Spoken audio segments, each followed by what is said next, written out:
नमस्कार, आपके अपने श्री किचन में आपका बहुत-बहुत स्वागत है।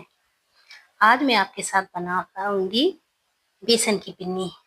अगर आपको बेसन की पिन्नी खाना बहुत पसंद है और आपसे परफेक्ट नहीं बन पाती है, तो आज कुछ ट्रिक्स और टिप्स के साथ मैं आपके साथ बनाऊँगी बहुत ही परफेक्ट दानेदार बेसन की पिन्नी। इसके लिए मैंने ले लिया है आधा कप देशी घी। कढ़ाई में मैंने पूरा घी नहीं डाला है, थोड़ा-सा बचा लिया है। और जब घी गरम हो गया तो उसमें डाल दिया 2 कप बेसन। वैसे तो ये पिन्नी दानेदार बेसन से ही बनती है, लेकिन अब सबके पास तो दानेदार बेसन होता नहीं है, इसलिए मैंने नॉर्मल महीन बेसन से ही पिन्नी बनाई है। अब मैंने शुरू कर दिया है घी में बेसन को भूनना। लो टू फ्लेम मीडियम फ्लेम पर ही हमें बेसन को रोस्ट करना है। ये बेसन मुझे थोड़ा-सा ड्राई लग रहा है, इसलिए मैंने बचाया हुआ घी था कप में, वो 1 से डेढ़ चम्मच डाल दिया है और इसको चलाया तो ये थोड़ा-सा पतला भी हो गया और चम्मच भी बहुत आराम से चलने लगी। इस तरह से हमने 10 से 15 मिनट तक बेसन को अच्छी तरह से भून लिया है। अब हमें रोस्ट करने हैं ड्राई फ्रूट्स। वैसे तो हम अलग से ड्राई फ्रूट्स रोस्ट करते हैं, लेकिन मैंने बेसन के साथ ही रोस्ट कर लिए हैं। तो सबसे पहले डाले हैं मैंने बादाम, क्योंकि बादाम रोस्ट होने में टाइम लेता है। तो 2 से ढाई मिनट तक मैंने बादाम को बेसन के साथ रोस्ट कर लिया है। इस तरह लगातार चलाते हुए हमें बेसन को भूनना है। अब मैंने काट कर रखे थे थोड़े से काजू। 2 से ढाई मिनट बाद मैंने इसमें डाल दिए हैं कटे हुए काजू। अब बेसन के साथ मैं काजू और बादाम को रोस्ट कर लूँगी। इस तरह से लगातार चलाते हुए हमें बेसन को लो टू मीडियम फ्लेम पर ही रोस्ट करना है। ये देखिए जैसे-जैसे बेसन भुनता जाता है, वैसे ही घी छोड़ देता है और ये देखिए कितना पतला हो गया है बेसन हमारा। और लगातार चलाते हुए हमने बेसन को लगभग 20 मिनट तक भून लिया है। अब आती है उस स्पेशल टिप्स की बारी। मैंने लिया है 1 चम्मच पानी हाथ में और बेसन पे छिड़क दिया है। 2 मिनट तक बेसन को फिर से चलाते हुए भून लिया है। अब मैंने दोबारा 1 चम्मच पानी लिया और फिर से छिड़क दिया है। अब देखिए ये बेसन कितना दानेदार बनकर तैयार हो गया है। बेसन फूल भी गया है और झाग भी आ गए हैं। लेकिन हमें बेसन को चलाना बिल्कुल नहीं छोड़ना है। हमें लगातार चलाते हुए बेसन को 5 से 6 मिनट तक फिर से भूनना है, क्योंकि हमने जो पानी डाला है वो भी सुखाना है और कलर भी थोड़ा-सा गोल्डन ब्राउन करना है।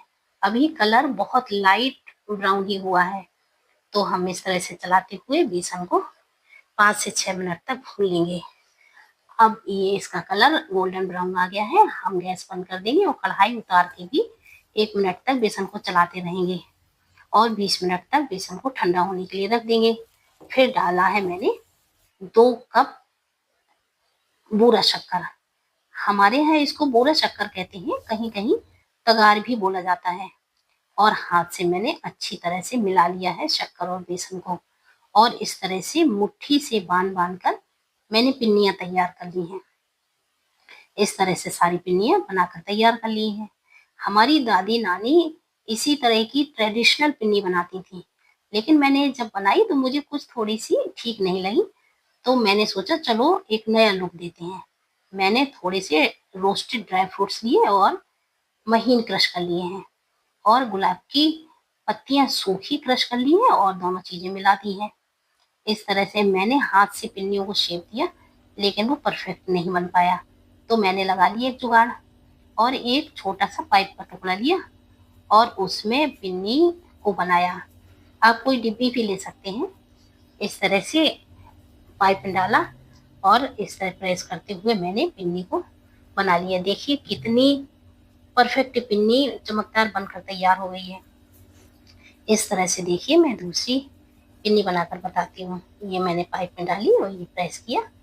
दोनों तरफ से अच्छी तरह से हमें शेप दे देना है और मैंने निकाल लिया पिन्नी को और ये बहुत ही स्मूथ और चमकदार पिन्नी बनकर तैयार हुई है परफेक्ट शेप में। इस तरह से मैंने पिन्नियाँ बना ली हैं।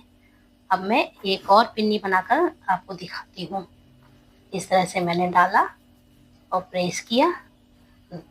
अच्छी तरह से संभालते हुए हमें पिन्नी बना लेनी है और हमें थोड़ा सा अच्छे से प्रेस कर देना है जिससे कि ये परफेक्ट शेप में आ जाए। और मैंने निकाल ली। इस तरह से मैंने सारी पिन्नी बनाकर तैयार कर ली हैं। ये बहुत आसान है बनाना। आपको लग रहा है कि अरे ये सब इस तरह से बनाई, लेकिन जब एक बार आप बनाएंगे तो आपको बड़ा मजा आएगा बनाने में। अब मैंने जो ड्राई फ्रूट्स का मिक्सचर रखा था उसमें पिन्नी को लपेट दिया है। पिन्नी को अच्छी तरह से चारों तरफ से ड्राई फ्रूट्स में लपेटा है। ये देखिए पिन्नी कोटेड हो गई है ड्राई फ्रूट्स से। बहुत ही सुंदर पिन्नी बनकर तैयार हो गई है। इस तरह से मैंने दूसरी पिन्नी भी कोटेड कर दी है ड्राई फ्रूट से। ये इस मिठाई की सबसे खास बात ये है कि ये मिठाई एक बार आप बना लेंगे तो ये बहुत दिन तक खराब नहीं होती है। इस तरह से मैंने पिन्नियाँ कोटेड कर दी हैं सारी। और अगर आपके बच्चे बाहर हॉस्टल में पढ़ रहे हैं या बाहर जॉब कर रहे हैं और उनको नाश्ते की ज़रूरत है तो आप ये पिन्नी बनाकर दे दीजिए। ये पिन्नी जल्दी खराब नहीं होती हैं। 1 से 1.5 महीने तक तो पिन्नियों का कुछ नहीं होना है। बच्चों को आप देंगे तो बच्चे स्टोर करके 1 से 1.5 महीने तक अच्छे से एंजॉय करेंगे। अगर आप इस ट्रिक्स और टिप्स के साथ ये पिन्नियाँ बनाएंगे तो आपकी पिन्नियाँ कभी खराब होने वाली नहीं है। हमेशा परफेक्ट पिन्नियाँ ही बनेंगी। क्योंकि मैंने जब भी बनाई तो ये कभी खराब नहीं हुई। आप गर्मी सर्दी बरसात कभी भी बनाइए कभी खराब नहीं होंगी ये। और अगर आपको ये रेसिपी जरा भी पसंद आई हो तो लाइक और सब्सक्राइब जरूर करिए। कमेंट करके बताइए कि ये आपको कैसी लगी।